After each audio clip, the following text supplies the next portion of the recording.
तो भाई आज तक के आप शेजवान सॉस ना गलत टेक्निक से बना रहे थे, इसलिए वो मार्केट जैसा टेस्ट, टेक्सचर, कलर और चमक आ ही नहीं पाया। तो भाई रेसिपी तो वही है, चलिए बनाते हैं सही टेक्निक से। तो अब इसके लिए ले लिए मैंने 2 तरीकों की सूखी लाल मिर्चें। ये देखिए, ये है कश्मीरी लाल मिर्च जो कि है करीबन 80 से 100 ग्राम। इससे कलर और टेक्सचर बहुत ही अच्छा आता है और बहुत ज़्यादा स्पाइसी बिल्कुल नहीं होती है। साथ ही इसको बैलेंस करने के लिए मैं यहाँ पे ले रही हूँ, ये देखिए 15 से 20 ये सूखी वाली लाल मिर्चें जो कि हर घर में होती है अवेलेबल, और ये जो है ना काफ़ी स्पाइसी होती है, इसलिए मैंने थोड़ी ली है। अब दोनों मिर्चियों के ना स्टेम्स अलग कर लेंगे। वैसे आप चाहे ना तो कश्मीरी के बदले बेड की मिर्ची भी यूज़ कर सकते हैं, उससे क्या होता है कलर भी अच्छा आएगा और वो हल्की सी स्पाइसी भी होती है। या फिर आप चाहे तो ये स्पाइसी वाली भी पूरी ले सकते हैं, लेकिन फिर क्या कीजिएगा ना, इसकी स्टेम निकाल के इसको कट कर लीजिएगा 2 हाफ में, और इसके जितने भी बीज है ना उसको निकाल दीजिएगा, वरना ना बहुत ज्यादा स्पाइसी हो जाती है, कभी कभी तो खाई नहीं जाती। ठीक है, तो पहला स्टेप हो गया क्लियर। अब इन दोनों मिर्चियों को डाल देंगे एक बड़े से बोल में। तो आज मैं पैन में ही डाल रही हूँ क्योंकि इस पैन में ही मैं आगे उबालने वाली हूँ, और इसमें डाल देंगे गर्म पानी, इतना कि सारी जो मिर्ची है अच्छे से डूब जाए। तो इस तरह से थोड़ा थोड़ा दबा लीजिए और फिर इसको ढक के सोख होने देंगे कम से कम 1 से 2 घंटों के लिए। ठीक है, अगर आप मेरी तरह थोड़ी सी जल्दी में है तो आप क्या कर सकते हैं ना, इसको बस 10 से 15 मिनट के लिए भिगा दीजिए और फिर इसको बॉईल कर लेंगे। तो मैं इसको रख रही हूँ हाई फ्लेम पे उबालने के लिए, ताकि जल्दी से सॉफ्ट हो जाए। तो इसको अच्छे से उबलने देंगे। अच्छा, अगर आप चाहें तो इसको गर्म पानी में भिगाने का प्रोसेस और उबालने का प्रोसेस दोनों को स्किप कर सकते हैं।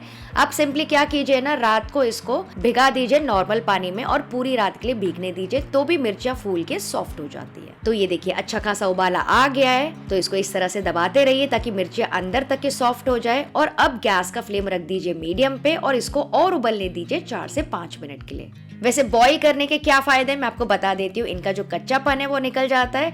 दूसरा, मिर्चियाँ जो है ना अच्छी खासी सॉफ्ट और पिलपिली हो जाती है, तो पिसने में आसानी होती है, और फिर बीच में छिलके रेशे वगैरह नहीं आते हैं सॉस में। तो ये देखिए 4-5 मिनट मैंने उबाल दिया। अब इसको मैं ढक के ऐसे ही छोड़ दूंगी अंदर और गैस का फ्लेम कर दूंगी ऑफ। तो इतनी देर में क्या होगा, अंदर ही गर्माइश में और ज्यादा सॉफ्ट हो जाएंगी और इसी में ठंडी हो जाएंगी।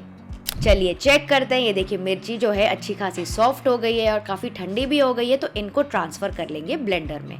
तो पूरी एक साथ मत कीजिएगा, आप चाहे तो 2 बैचेस में कर सकते हैं।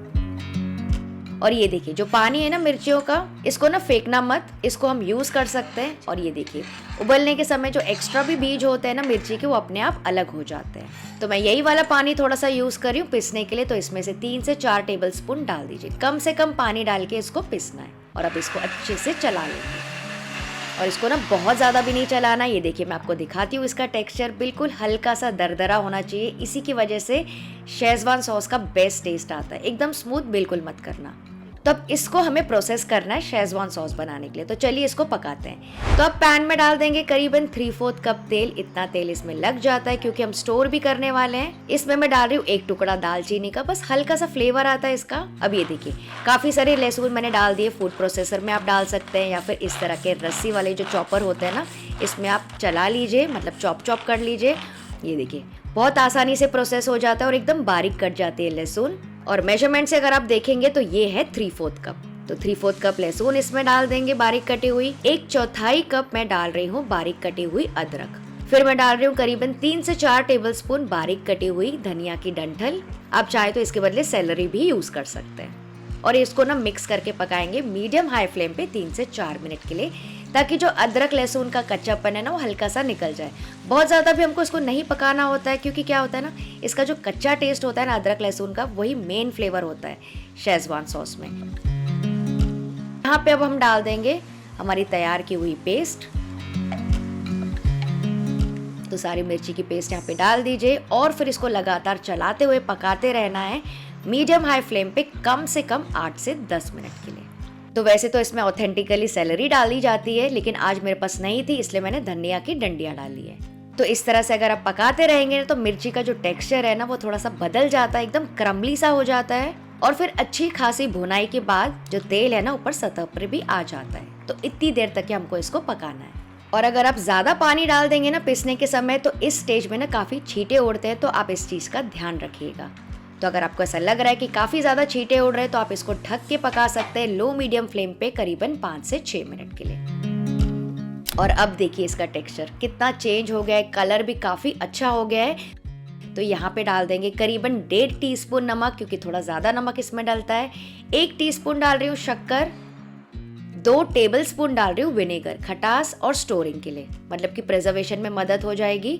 2 टीस्पून डाल रही हूँ सोया सॉस और 1/4 कप डाल रही हूँ टोमेटो सॉस यानी कि केचप, जो कि है करीबन 4 टेबलस्पून। इससे जो है ना सारा टेस्ट अच्छे से बैलेंस हो जाएगा।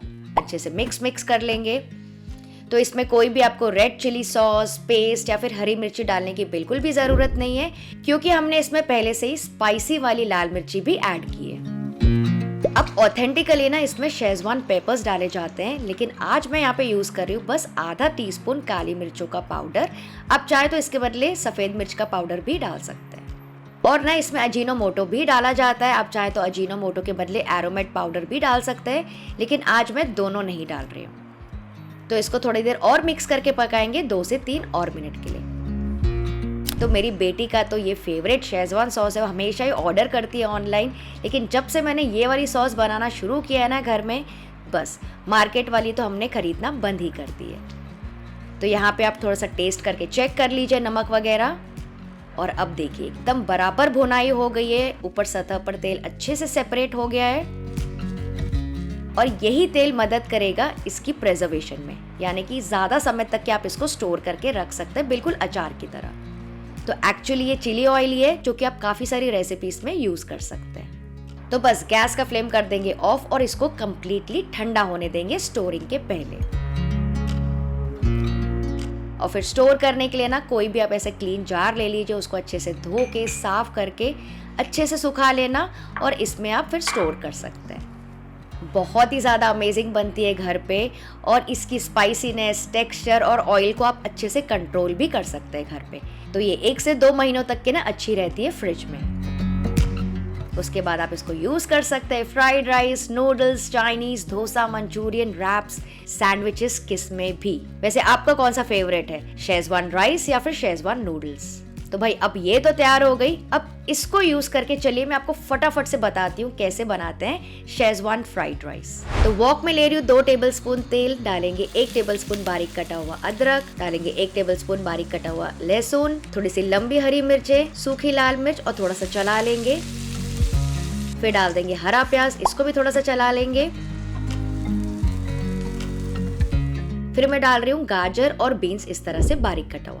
इसको पहले चला लेंगे 1 से 2 मिनट के लिए, क्योंकि इनको पकने में थोड़ा समय लगता है। और उसके बाद हम डाल देंगे कैप्सिकम और कैबेज भी। थोड़ा सा पका लीजिए, डाल दीजिए नमक और काली मिर्च का पाउडर और शेजवान सॉस जो कि हमने तैयार की थी, बढ़िया सी 2 से 3 टेबलस्पून भर के यहाँ पे डाल दीजिए और अच्छे से मिक्स कर लीजिए। तो बेस तो बढ़िया सा तैयार हो गया। इसमें डाल देंगे पहले से बॉईल किए हुए राइस, थोड़ा सा नमक और हरे प्याज का हरा हिस्सा, और फिर से मिक्स कर लीजिए। हाई फ्लेम पे फटाफट टॉस कीजिए बस 1 से 2 और मिनट के लिए। तो भाई मुझे ये बताइए कि आपकी कौन सी फेवरेट डिश है जो कि आप शेजवान सॉस के बिना खा ही नहीं सकते, आपको तो चाहिए ही चाहिए। तो ये देखिए क्या तो बढ़िया एकदम गर्मा गर्म धुआंधार फ्रेश शेजवान फ्राइड राइस घर पे ही तैयार हो गए, वो भी होममेड शेजवान सॉस के साथ। इसको आप इंजॉय कीजिए गर्मा गर्म। मुझे बताइएगा कि आपको आज की रेसिपी कैसे लगी। थोड़ा भी वीडियो हेल्पफुल लगा तो लाइक, शेयर और सब्सक्राइब प्लीज़ करके जाइएगा।